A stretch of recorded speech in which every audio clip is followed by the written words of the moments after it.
痕处种下了因果。时间的奈何，冥冥纠葛。倘若燃尽星火，总拱手天下如何？历历过往，唯有相思寄托。我念着你，深深寂寥，不眠中停泊。人间烟火，星河暗涌，沦陷于逆流转烟波。我念着你，三生石畔，奈何桥边过。看月色长夜，与你皎皎灼灼，一高楼忘我。看月色长夜，与你皎皎灼灼，一高楼忘我。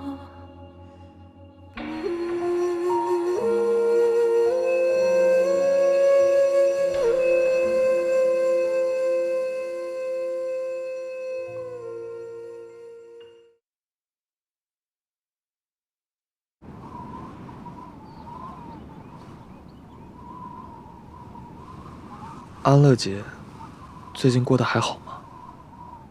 是太子殿下让你来问小姐的近况。现在无人敢在殿下面前提起安乐姐，是我自己想知道。毕竟姐她对我那么好，如今发生了这么大的事，一切都天翻地覆，我很担心她。她很好，也很惦记你。那就好。只不过，现在看着他们陌生疏离的样子，我很难过。发生这么多事，他们也再回不到从前了。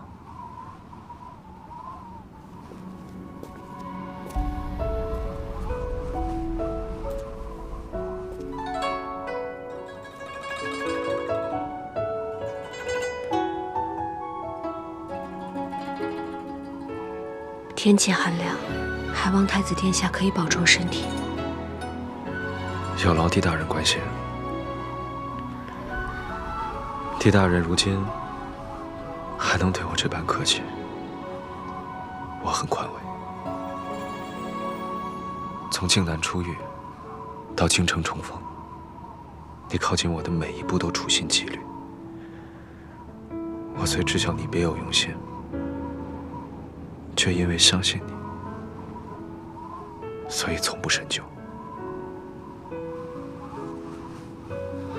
太子殿下对紫渊的认可还有照拂，紫渊很感激。走到今日，你若是觉得我这颗棋子用得还算趁手的话，不妨对我坦诚一次。你如今还有什么非做不可的事情？我在等一个人道歉。若他不肯放弃自己95至尊的骄傲，那么帝家满门被冤杀的真相就无法昭告于天下，8万将士仍不瞑目，永不安息。紫渊，对不起，这句道歉，我也欠了你10年。太子殿下，我想要的道歉，我自会向陛下去取。当年皇祖母的所作所为，陛下并不知情。这若非是陛下的心意，为何帝家连为自己辩白的机会都没有？就连我的父亲堂堂靖安侯，纵是自尽都无法保全帝家满门。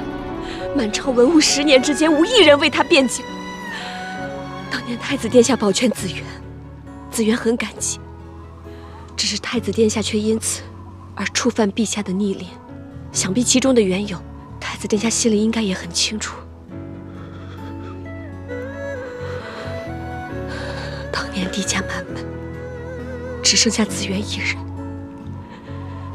想必我的痛楚，如今太子殿下心里应该很明了。子渊，你不是一个人，你不是一直都与温硕投缘吗？他也很喜欢你，你大可把他当做你的亲弟弟，有他陪着你，你兴许会开心许多。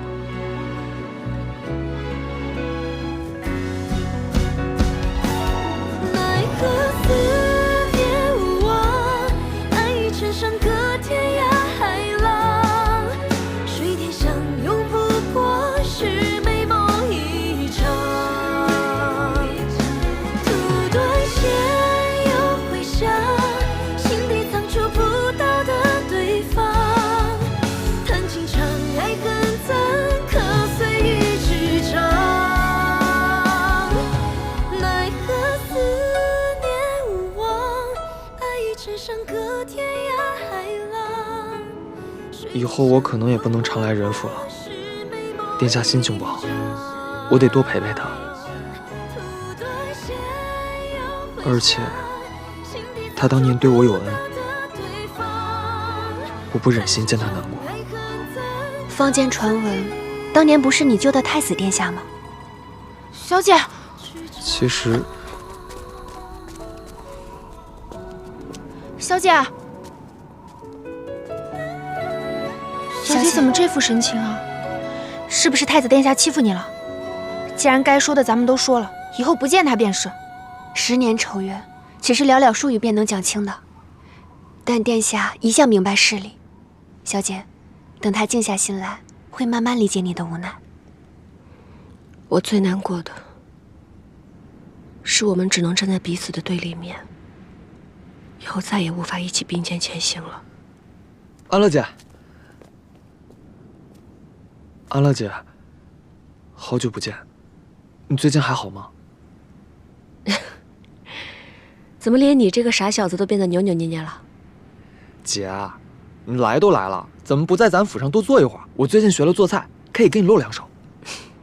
那你就正好可以去我们仁府当厨子了。真的吗？我可以带上殿下一起吗？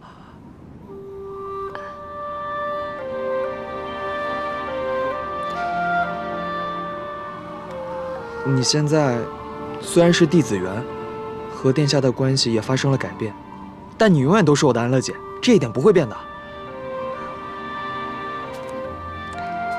如果金妍还活着的话，应该也跟你一般大了。你也是我的亲弟弟，以后没事就来仁府玩。如果你喜欢哪个姑娘，记得告诉我，姐姐帮你。好。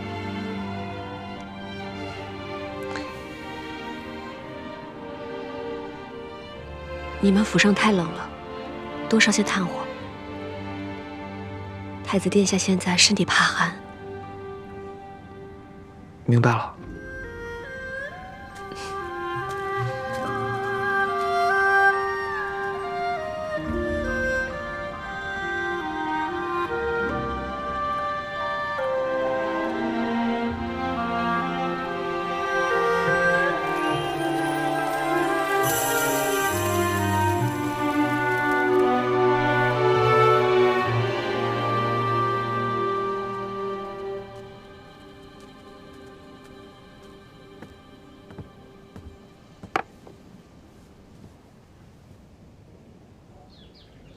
这是什么？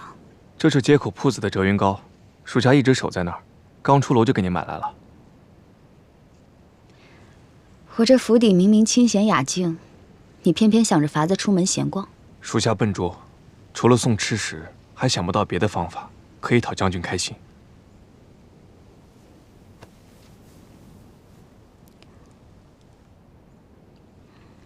折云膏果然名不虚传。也是时候打起精神了。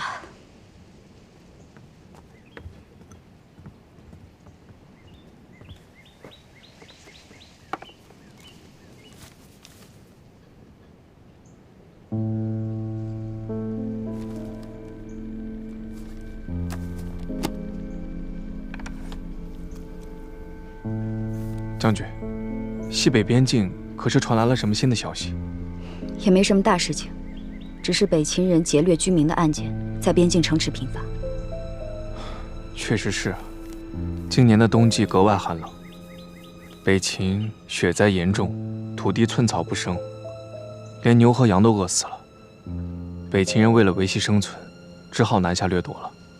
最近发生的案件，也让大晋人心惶惶，对西北的边防松懈了许多。我怕北秦人会趁机起兵作乱。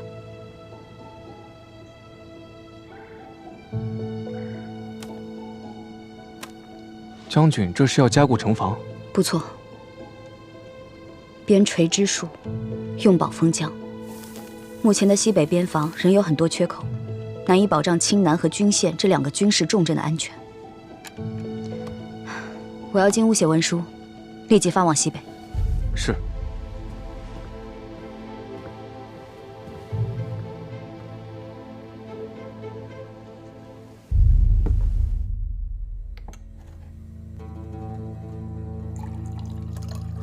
笼络西北帝家旧部的事，你可有何对策？帝子元从逆来顺受的帝承恩，变成了桀骜不驯的任安乐，事情比以前棘手得多呀。如今太后薨逝，大晋朝堂动荡，正是我们下手的好时机。西北的城防一旦得到加固，我们之前的谋划都将付之东流。你若是敢耽误了我的计划，可是万死难辞其咎。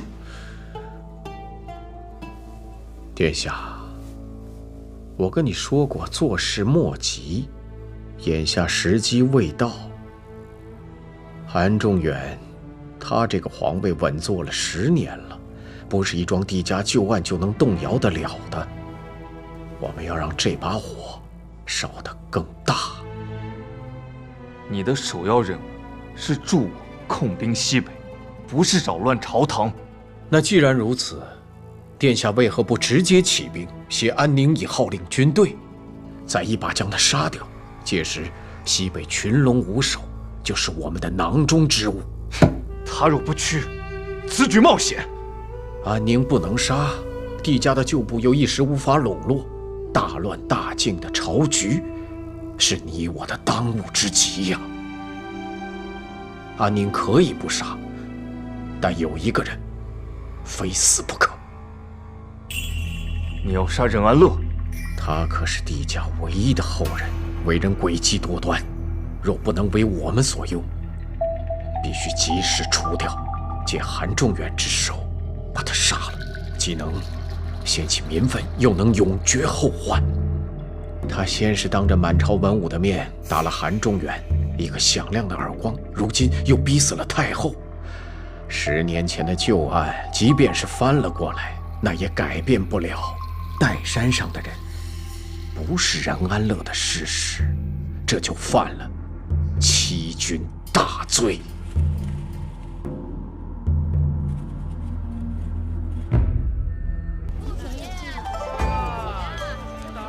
帝小姐虽生于山寨之间，但是刚正不阿，正骨犹存。至于韩家嘛，虽有太子殿下贤明在外，但是架不住皇室一团污糟啊。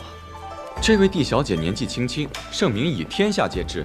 要我看，她比那传闻中的帝圣天不遑多让吧。看来大晋将有第2个帝圣天，第2个传奇了。陛下向来孝顺太后，若不是太后自裁，此事还不知要如何处置。嗨，这等丧尽天良的丑事，若给不出满意的答复，如今如大人所愿，信誉不保。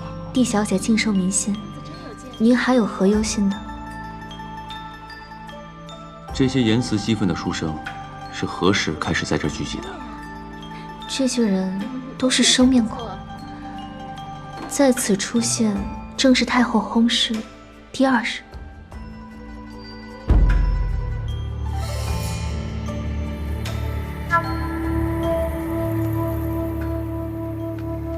好一个帝子元，好一个第2个传奇！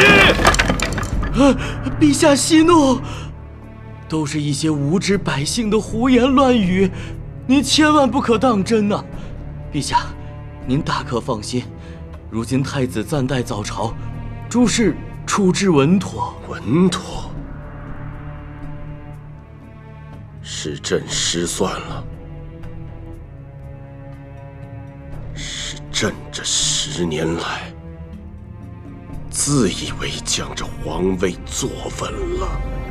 陛下，这10年来，大晋在您的治理下盛世太平，只不过是一时的风言风语，天下哪有什么能撼动您的天子之位啊？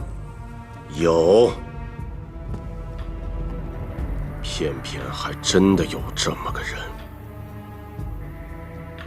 这10多年来，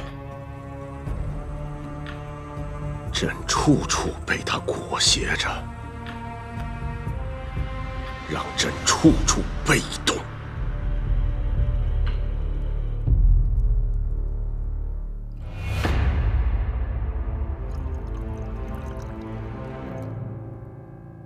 陛下说的是他，可就算在帝家覆灭之时，他也不曾来过京城啊。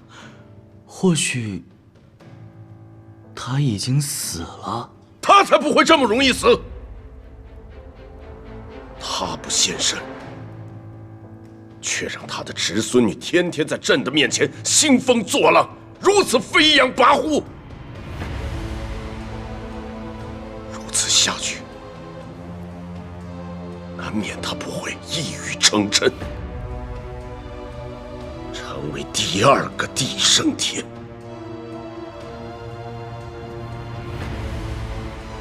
这天下不该有任何人再将手伸向朕的皇位了。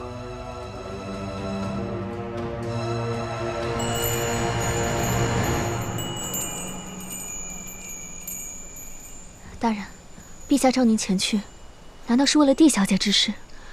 可是不是都已经结束了吗？帝家可以翻案，也可以洗脱冤屈，但当众将此事揭出来，让韩仲远难堪，这是他不能容忍的。太后寿宴上，天子之怒尚可隐忍，可太后一去，就必须得有人承受着雷霆震怒。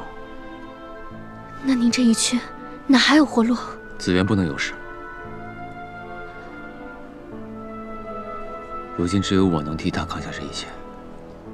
大人，琳琅，你不必劝我，我心意已决。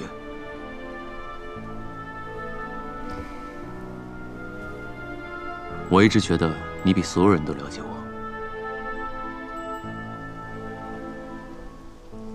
琳琅明白了。那，如若我此去不回，你知道该怎么做吧？大人走后，琳琅会让凌香楼暂时闭门谢业。若大人一去不还，琳琅会将千月阁所有的势力一并交予帝小姐。很好。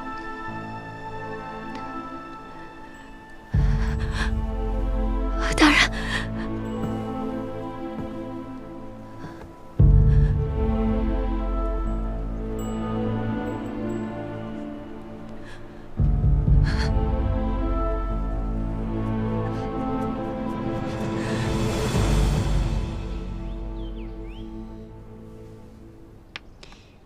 小姐，你满盘落子，杀伐毕露。我年岁又不大，总不能像寺庙里的老住持一样无欲无求吧？凡人总是难逃贪嗔痴念，不过小姐若是对殿下还有情意，这也是人之常情。我跟他之间，只要他一日是大晋的储君，那他脚下便会踩着帝家军8万人的尸骨。我不再是由太祖赐婚的太子妃，而是将他祖母逼上绝路的仇人。我于他而言，恨比爱更深。小姐，你于复仇中10年禁饮，现下打算如何收心啊？还不至于要到收心的地步。去凌香楼找骆明熙吧，是时候安排下一步棋了。好。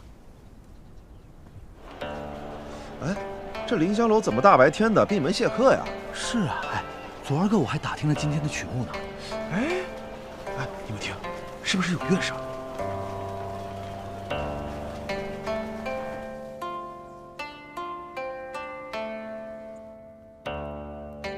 骆明熙，当年你归顺是假，为的就是方便行事，助他在今日翻案，是不是？当年到底是什么情况？你是如何将帝子元和帝承恩调包的？回禀陛下，帝家与骆家相交甚好，臣自幼与帝子元一同长大，得晋安侯吩咐，要照顾好他，所以当年事发之时，臣才私自做出了调包的决定，为的是保全帝家最后一丝血脉。你对帝家还真是赤胆忠心。不过当年你只有10几岁大，说吧，还有何人是你的同谋？并无同谋。哎，快听，这曲子是……哎，这怎么好像是《清吹令》啊？这是琳琅姑娘当年名震京城的曲目啊。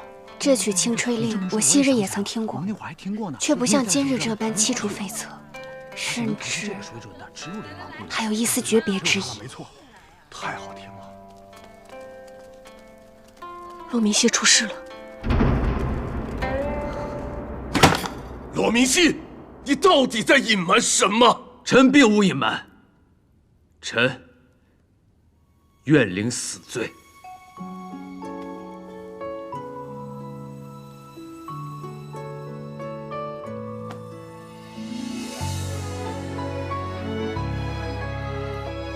陛下，当年之事确是我一人所为，请陛下降罪。这颗心怎能安放？来人，将骆明熙押至刑部大牢，革其刑部尚书之职，彻查其当年同党。是。只渴望不可念想，耗尽此生又何妨？抖落一身风雪，愿光为你停留。不谈风月，我陪着你把命运紧握。是我年少久违的梦，为光景尽了我。若此无悔，来世重逢如何记得？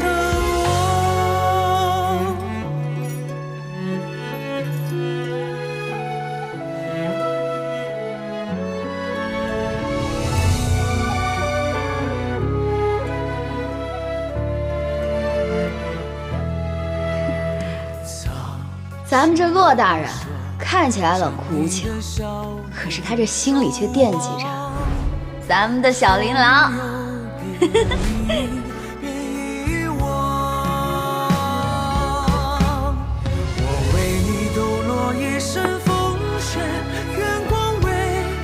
以后没有我的同意，断不可擅自行动。帝承恩死便死了，他的命值得用你的命来换吗？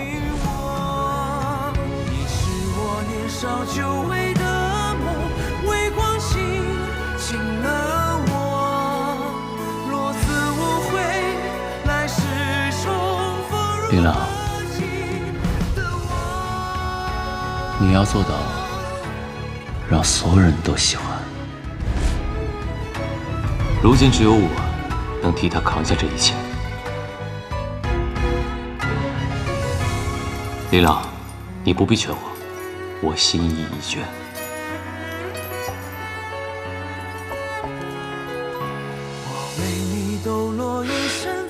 这长丝花生于境南，生性微寒，我多次栽种，都未能让它发芽。大人，长丝花发芽了。琳琅，还是你心灵手巧。年少久违的梦，为光景尽了我。若此无悔，来世重逢如何记得？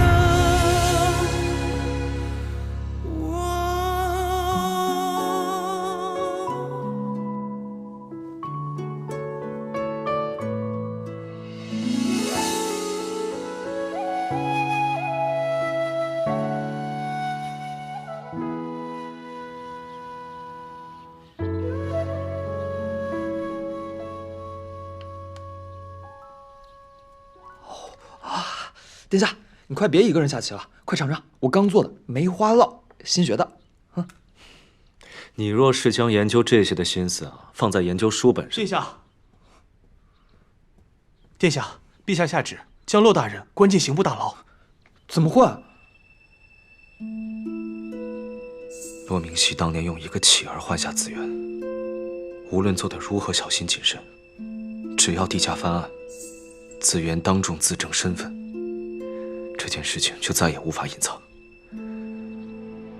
这是确确实实的欺君之罪啊！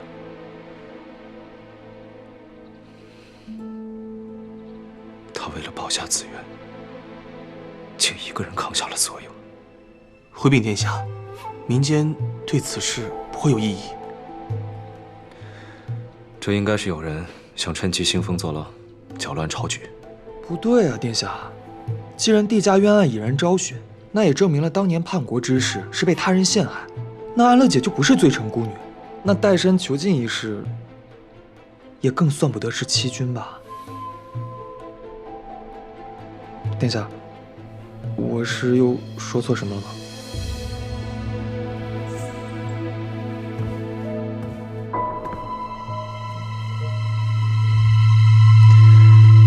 你说的对，想要救下骆明熙，就一定要在此事上做文章。既然帝家已经洗清冤屈，那他当年及现在所做之事，就只是在守护忠良。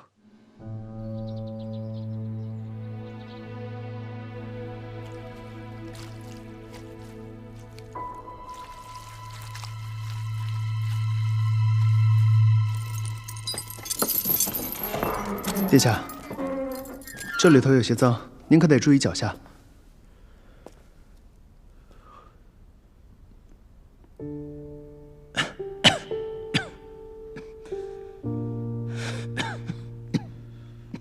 你们竟然用酷刑！是，他毕竟是欺君之罪啊。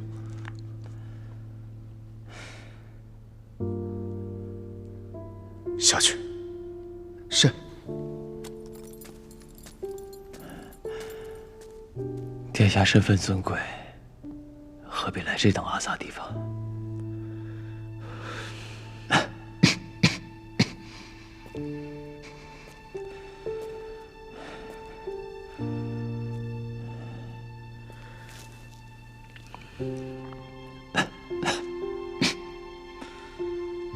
对不住。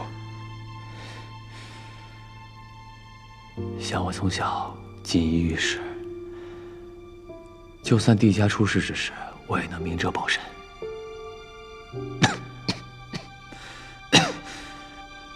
谁能想到年纪轻轻，一把骨头就老了？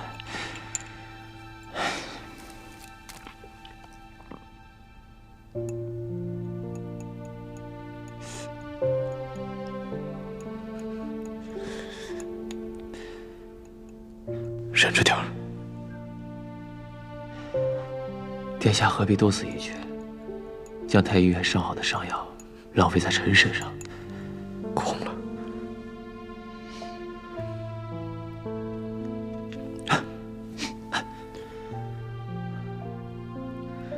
你总是比我更能护他周全。你不也一样吗？在众人面前公开他的真实身份，省去了不少麻烦。还好，你和陛下不一样，不像他一样背信弃义、出尔反尔。是我没能保护好紫渊。10年前事，10年后亦是。你现在可是一国的储君，哪能天天想着儿女情长的事儿？这若让陛下知道了，又该龙颜震怒了。骆明熙，我知道你主动入狱是为了保全紫渊，但此事已经不是帝家之事，而是晋国之事。刑部尚书因欺君之罪入狱，这里面非同小可。我明白你的意思，但但如果我一定会救你出来。我这么做不仅是为了资源，更是为了稳定时局。我欺君之罪已然坐实，纵然你是太子，又能如何？帝家已经不是叛国乱臣，紫渊也已经不是罪臣孤女，何来岱山囚禁一说？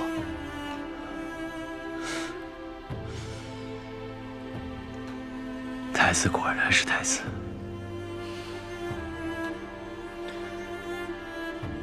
我不能在这里待太久，先走一步。我会想办法送些更好的药进来，您务必保重。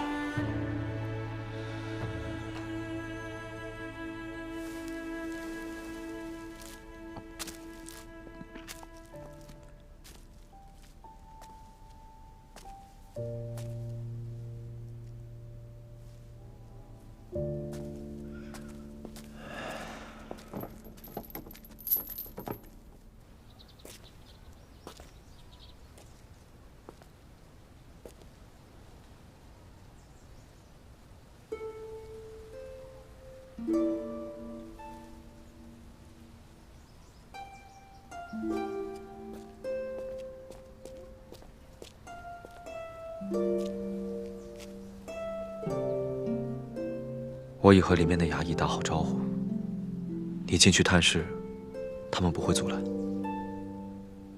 多谢。他在里面的境遇不是很好，若是见到你，应该会比见到我要欢喜一些。不管是谁被关在牢狱之中，应该都不会欢喜吧？陛下此举确实不妥，我会想办法尽力周旋，但此事并非表面这般简单。还不够简单清楚吗？陛下要的不过就是秋后算账罢了。你不用急着替他道歉，我们二人要的从来都不是你的道歉。紫渊，你虽怨我，却始终相信我，难道不是吗？是。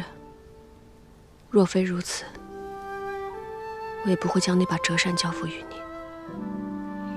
那你就再信我一次，我一定会把骆明熙救出来，也会还你们应有的公道。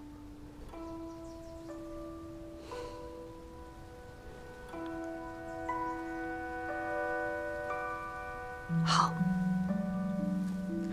紫渊，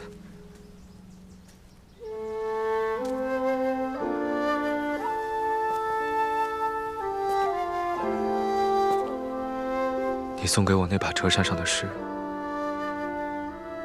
不提末尾之词，只提开篇情意，你到底是真心还是假意？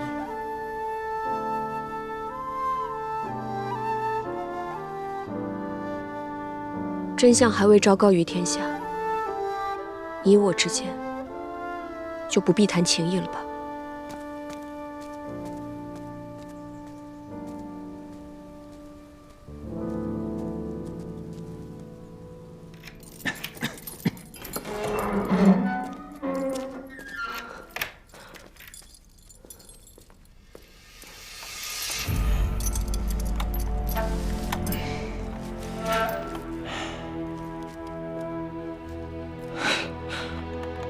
你这什么眼神啊？我没事儿。这哪叫没事儿啊？我真没事儿。不过倒是你，本事倒不小。我这刑部大牢，你随随便便就进来了。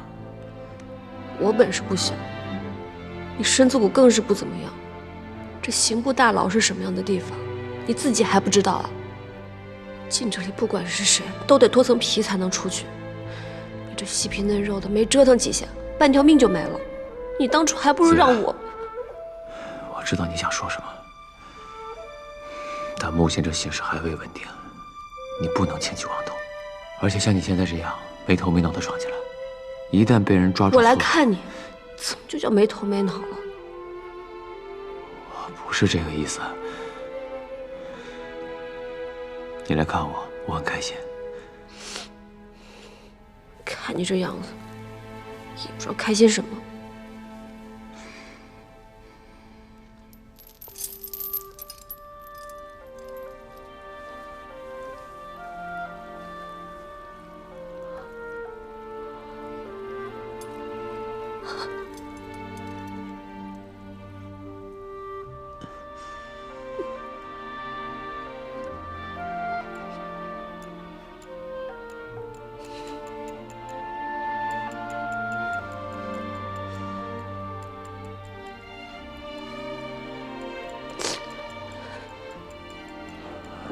我这生来就是帝家的人，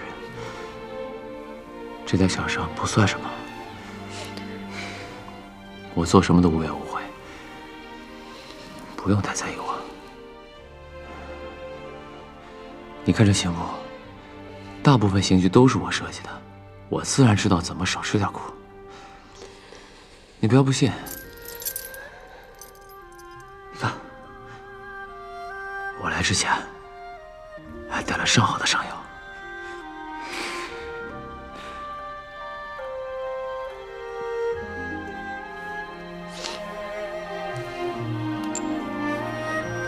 明熙哥哥，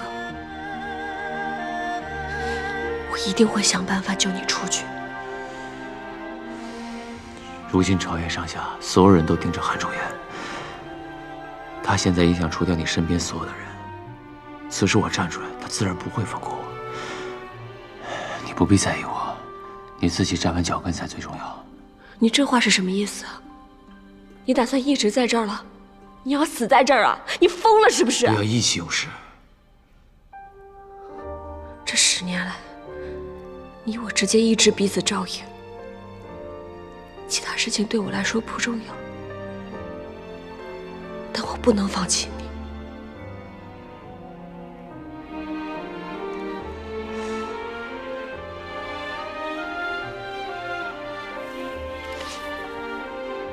话说陛下得知10年前乃是骆明熙偷天换日保下帝子元，当朝震怒，喝令将他扒下官服送入死牢。可这么一来，却是令得恶徒窃喜，贪官庆幸。况且诸位，我有疑问：若无骆明熙一举，又何来任安乐为帝家8万冤魂翻案呢？骆明熙守护忠良，究竟何罪之有？我大靖如今立志清明，乃是不讳之朝，又岂能坐视此等不公之事再度发生？陛下想必只是一时气糊涂了。对，陛下既然能擒忠义侯，翻帝家案，也必会倾听我们民间的声音。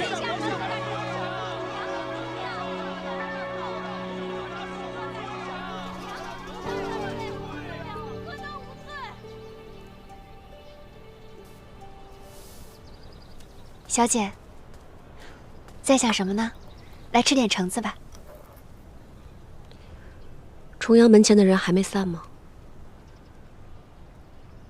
是，百姓们怒不能平。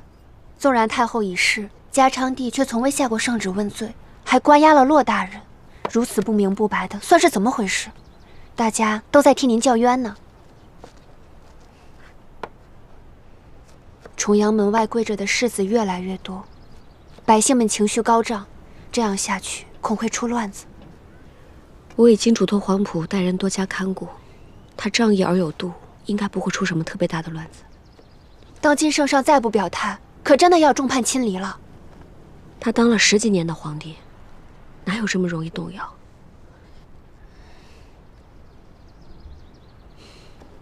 不行，我不能再等。今日之内，帝家之事必须得有个了解。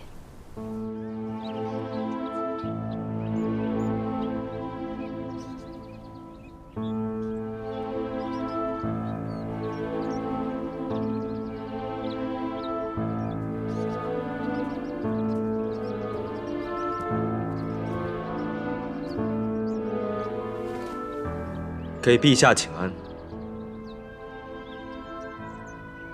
你一心向着帝家，早忘了自己姓什么，还惦记着朕安还是不安吗？臣从未忘记，自己是大清太子。起来吧。修身做人，大治天下，帝皇之信不可失。臣身为大晋储君，唯有直言正论，但不孝之罪，还请陛下责罚。你是为了那骆明熙向朕求情吧？是。骆明熙被关在牢中，身受重刑，命悬一线。依臣之见，是时候放了。朕不放又如何？陛下将他押在牢中，至今并未处死，便是有意要放。况且，陛下心中自然明了，骆明熙当年所做之事，如今看来并非欺君，而是在守护忠良。他此番作为，更是替我们韩家保全了颜面，不至于太过愧对靖安侯。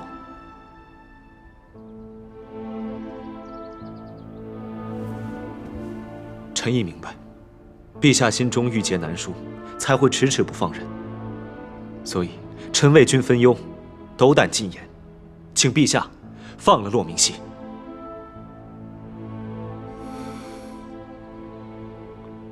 你倒是会做人。陛下，臣还有一事要奏。讲吧。重阳门外，那些为帝家请命的世子，仍在跪着。他们还想闹到何时？他们这些人听了些谣言，便觉得能臧否是非，在这里指点江山了。陛下息怒，臣恭贺陛下。朕的朝廷已经天翻地覆了，你居然还在这里恭贺朕？8万将士惨死，帝家满门忠良沉冤10年，这些确实是因为韩家的一己私欲才酿成的悲剧。这些世子既然肯请命，那便是表明他们相信大晋，亦相信陛下会以身作表，还帝家一个清白，还天下一个公道。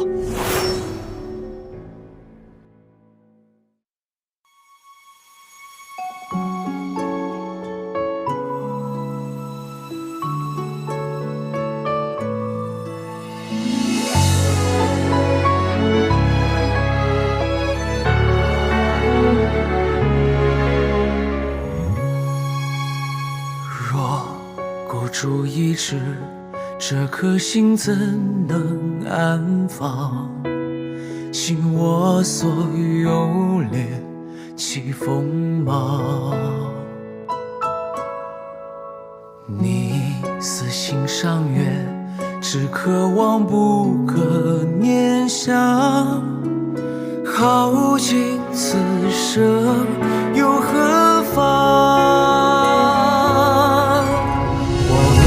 抖落一身风雪，愿光为你停留。不谈风月，我陪着你把命运紧握。是我年少久违的梦，微光倾了我。若此无悔，来世重逢，如何记得？